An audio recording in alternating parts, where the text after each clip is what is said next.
जय हिंद। मेरे क्लास में आप लोगों का बहुत बहुत स्वागत है। और आज हम लोग अनुच्छेद 12, अनुच्छेद 13 एवं अनुच्छेद 137 के बारे में विस्तार पूर्वक अध्ययन करेंगे। तो चलिए शुरू करते हैं।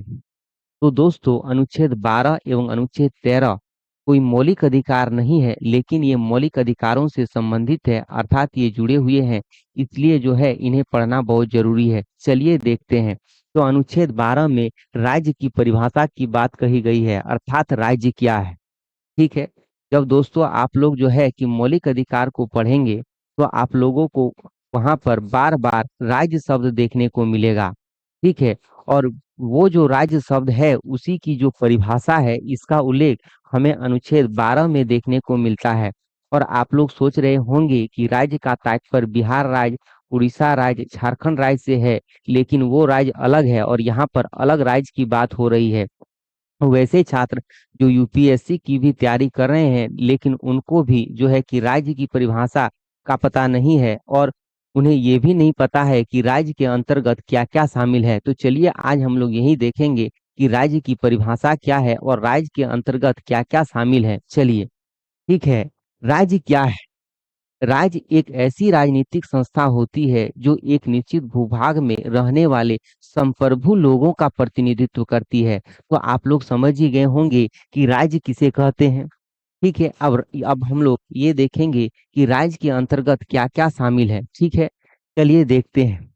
राज्य के अंतर्गत जो शामिल है उनको अब हम लोग देखने का थोड़ा प्रयास करते हैं। चलिए, पहले में क्या है, केंद्र सरकार और संसद। केंद्र सरकार अर्थात संघ सरकार और संसद यानी पार्लियामेंट, लोकसभा, राज्यसभा, उसके बाद आपका राष्ट्रपति, उपराष्ट्रपति, प्रधानमंत्री, ये जो सब है ये राज्य के अंतर्गत शामिल है। ठीक है दोस्तों। चलिए, दूसरे में क्या शामिल है, राज्य सरकार अर्थात स्टेट गवर्नमेंट और विधानमंडल यानी जो है कि विधानसभा और विधान परिषद, उसके बाद राज्यपाल, मुख्यमंत्री, ये भी जो है कि राज्य के अंतर्गत आते हैं। ठीक है।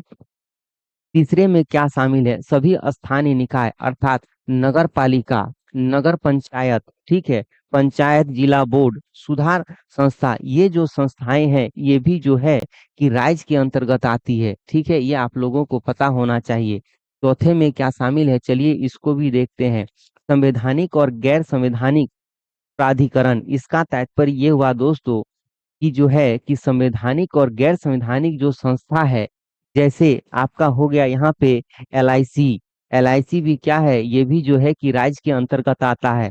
उसके बाद ओएनजीसी यानी oil and natural gas corporation, ये भी जो है कि राज्य के अंतर्गत आते हैं यानी राज्य में शामिल है। ठीक है। और जो है कि SAIL, steel authority of India limited, ये भी जो है कि राज्य के अंतर्गत शामिल है दोस्तों। तो ये आप लोगों को पता होना चाहिए कि राज्य में क्या क्या शामिल है। ठीक है। चलिए थोड़ा आगे देखते हैं। सुप्रीम कोर्ट के अनुसार वैसी संस्था जो बतौर, ठीक है, बतौर राज्य की संस्था कार्य कर रही हो, वैसी संस्थाएं भी जो है कि राज्य के अंतर्गत आते हैं। इसका तात्पर्य ये हुआ दोस्तों कि वैसी संस्थाएं जो राज्य के रूप में काम कर रही है, राज्य के तौर पर काम कर रही है, तो वो भी वैसी संस्थाएं भी जो है कि राज्य में शामिल होंगे और राज्य के अंतर्गत आएंगे, यानी वैसी संस्थाएं अनुच्छेद 12 के अंतर्गत आएंगे। ठीक है, ये आप लोगों को पता होना चाहिए। चलिए आगे अब हम लोग बढ़ते हैं।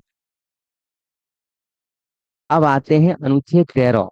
अनुच्छेद 13 में क्या है, ठीक है दोस्तों। चलिए, अनुच्छेद 13 के अनुसार जो है कि वैसी विधियां जो मूल अधिकारों के अल्पीकरण करे या मूल अधिकारों के असंगत हो।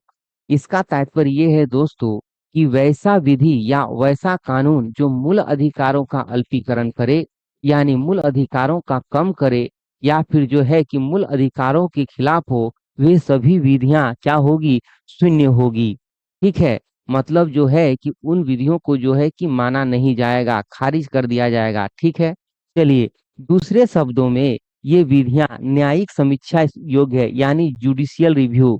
मतलब जो है कि ऐसा कोई कानून या ऐसा कोई विधि जो लाया गया जो मौलिक अधिकारों का हनन करे, मौलिक अधिकारों का अल्पीकरण करे या मौलिक अधिकारों के असंगत हो, तो वह जो है वैसी विधि जो है कि न्यायिक समीक्षा योग्य होगी, यानी जुडिशियल रिव्यू होगा उसका। और जुडिशियल रिव्यू कौन करेगा, तो वह सुप्रीम कोर्ट करेगा। कौन करेगा, इस चीज का आपको पता होना चाहिए कि सुप्रीम कोर्ट करेगा। और सुप्रीम कोर्ट किस अनुच्छेद के तहत करेगा, तो अनुच्छेद 13 के तहत जो है कि उस कानून की जो है कि रिव्यू करेगा। ठीक है। और आप लोगों को और एक बात पता होना चाहिए कि जो है कि अनुच्छेद 13 में जो विधि है, विधि में कौन कौन सी जो विधियां शामिल होगी उसके बारे में भी बताया गया है। ठीक है। इसमें अस्थाई विधि जैसे और अस्थाई विधि का भी जो है कि बताया गया है। तो जैसे अस्थाई विधि किसे कहते हैं, वैसी विधियां जो संसद या विधान मंडल द्वारा पारित किया जाता है, उन कानूनों को जो है, उन विधियों को जो है कि अस्थाई विधि कहते हैं। और वैसी विधियां जो राष्ट्रपति या राज्यपाल के द्वारा अध्यादेश के रूप में जारी किया जाता है, उन विधियों को जो है कि क्या कहते हैं, अस्थाई विधि कहते हैं। क्या कहते हैं, तो अस्थाई विधि कहते हैं। तो इस तरह से दोस्तों हम लोगों ने ये देखा कि अनुच्छेद 13 में क्या प्रावधान है, यानी सुप्रीम कोर्ट यदि किसी कानून का रिव्यू करेगा, यानी मौलिक अधिकारों की हनन करने वाले कोई अगर कानून कोई सरकार यदि लाती है, उसका रिव्यू किस अनुच्छेद के तहत सुप्रीम कोर्ट करेगा, वह करेगा अनुच्छेद 13 के तहत। इसको जो है कि आप लोगों को पता होना चाहिए।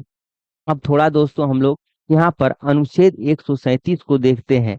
अनुच्छेद 137 में भी जुडिशियल रिव्यू की बात कही गई है, यानी जो है कि न्यायिक समीक्षा की बात कही गई है। तो यदि सुप्रीम कोर्ट, यानी सुप्रीम कोर्ट अपने द्वारा दिए हुए कोई निर्देश या जो है कि आदेश या फिर फैसला का जो जुडिशियल रिव्यू करेगा, वह जो है किस अनुच्छेद के तहत करेगा, तो वह जो करेगा अनुच्छेद 137 के तहत। यानी सुप्रीम कोर्ट द्वारा अपने दिए गए निर्देश या जो है कि फैसले का जुडिशियल रिव्यू किस अनुच्छेद के तहत करता है, तो वह कर सकता है अनुच्छेद 137 के तहत। अब दोस्तों इसको ऐसे समझ सकते हैं कि मान के चलिए कि कोई भी किसी व्यक्ति का जो है, किसी व्यक्ति के साथ अन्याय हुआ है। ठीक है। वह पहले क्या किया, उसने जो है कि डिस्ट्रिक्ट कोर्ट में गया, वहां पे जो है कि वो ये जो है कि उनका जो मुकदमा चल रहा था, डिस्ट्रिक्ट कोर्ट ने जो है कि फैसला दे दिया। अब उस व्यक्ति को लगा कि नहीं, जो डिस्ट्रिक्ट कोर्ट ने जो फैसला दिया है यह गलत है। फिर वो कहाँ जाएगा, तो फिर जाएगा हाई कोर्ट में। फिर क्या हुआ कि हाई कोर्ट ने भी जो है कि फैसला दे दिया किसके, उस व्यक्ति के अगेंस्ट में। तो जो है कि उस व्यक्ति को फिर भी लग रहा है कि नहीं, जो उच्च न्यायालय ने अर्थात हाई कोर्ट ने जो फैसला दिया है यह भी गलत है। फिर वो क्या करेगा, कहाँ जाएगा, तो सुप्रीम कोर्ट में जाएगा।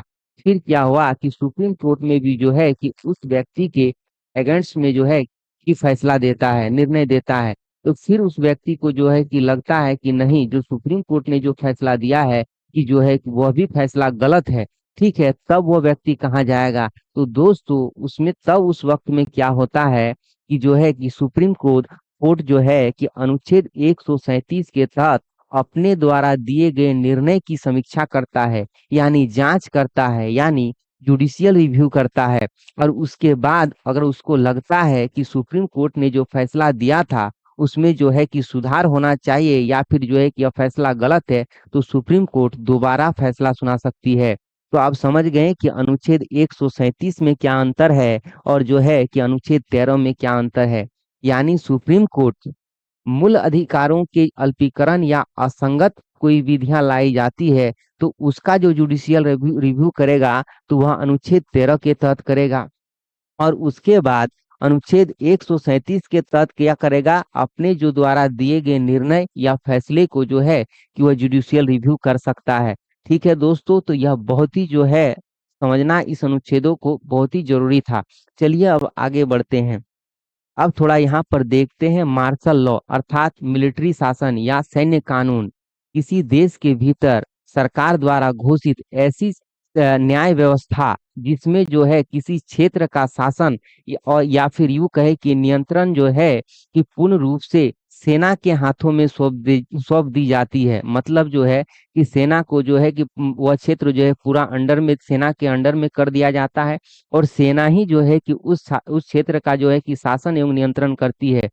अनुच्छेद 34 के तहत संसद को यह शक्ति प्राप्त है कि जिस क्षेत्र में मार्शल लॉ लगाया जाता है उस क्षेत्र पर रहने वाले लोगों के मौलिक अधिकारों को जो है कि कम कर सकती है या फिर यूं कहे कि समाप्त कर सकती है। तो किस अनुच्छेद के तहत, तो अनुच्छेद 34 के तहत। यह हम मैंने जो है कि अनुच्छेद 34 में आप लोगों को बताया था दोस्तों।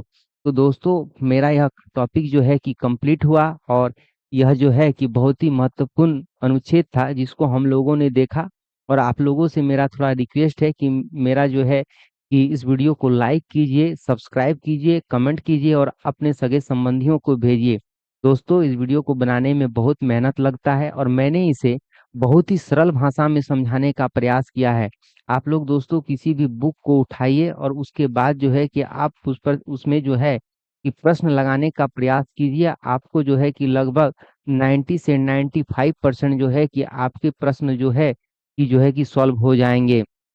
आप इस वीडियो को देखने के बाद मैं जो पढ़ा रहा हूँ इन वीडियो को आपको जो है कि देखने के बाद जो है कि आप यूपीएससी के भी जो है कि किताब को पढ़ेंगे तो आपको जो है कि बहुत ही आसानी से समझ में आ जाएगा।